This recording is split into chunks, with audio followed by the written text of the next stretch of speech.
Grey മീഡിയാസിലേക്ക് സ്വാഗതം. കൊടൂര ബുക്കിങ്ങുമായി Marco മുന്നോട്ട് കുതിക്കുകയാണ്. തിങ്കളാഴ്ച സ്വാഭാവികമായും എല്ലാവരും പ്രതീക്ഷിക്കുന്ന ഒരു ഇടിവ്, അത് പക്ഷേ ഇവിടെ മാർക്കോയുടെ കാര്യത്തിലില്ല എന്നുള്ളത് തന്നെയാണ്. തിങ്കളാഴ്ച കൊടൂര ബുക്കിംഗ് തന്നെയാണ് മാർക്കോയ്ക്ക്. അതായത് ഞായറാഴ്ച തന്നെ അഡ്വാൻസ് ബുക്കിംഗ് അതിഗംഭീരം എന്ന് തന്നെ പറയാം. ചാനൽ ഒന്ന് സബ്സ്ക്രൈബ് ചെയ്തിരുന്ന കാര്യം ഇതിനിടയിൽ പരിഗണിക്കണമെന്ന് ഓർമ്മിപ്പിക്കുക കൂടെ ചെയ്യുന്നു.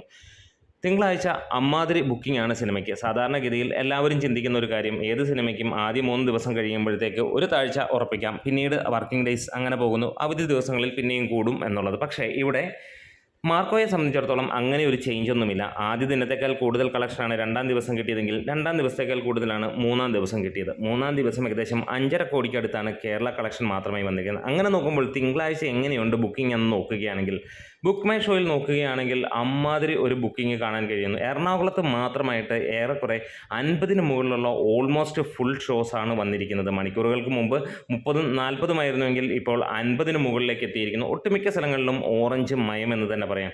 ഇതുകൊണ്ട് തീരുന്നില്ല എന്നുള്ള ഒരു കാര്യം കൂടി എടുത്ത് പറയാം.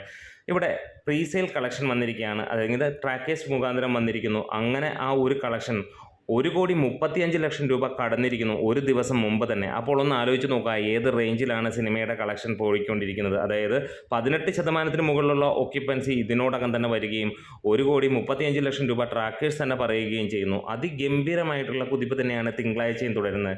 തീർച്ചയായും ഇന്നത്തെ ദിവസം സിനിമ 50 കോടി ടച്ച് ചെയ്യുമെന്ന് പ്രതീക്ഷിക്കുകയാണ്. നിങ്ങൾ പ്രതീക്ഷിക്കുന്നത് എത്ര എമൗണ്ടാണ്, എത്രയാണ് ഈ സിനിമ ഇന്ന് 4-ാം ദിവസം കൊണ്ട് എത്തുന്നതെന്ന് കമൻസിലൂടെ ഒന്ന് രേഖപ്പെടുത്തുക.